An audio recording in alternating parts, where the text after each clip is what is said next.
Welcome.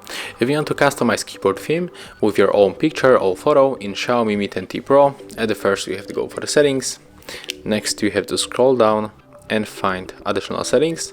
Select languages and input, click to manage keyboards and go for the settings from Gboard. After that, tap on the theme and click right here. Right now we are able to take the picture as our keyboard theme, so I will go for this one.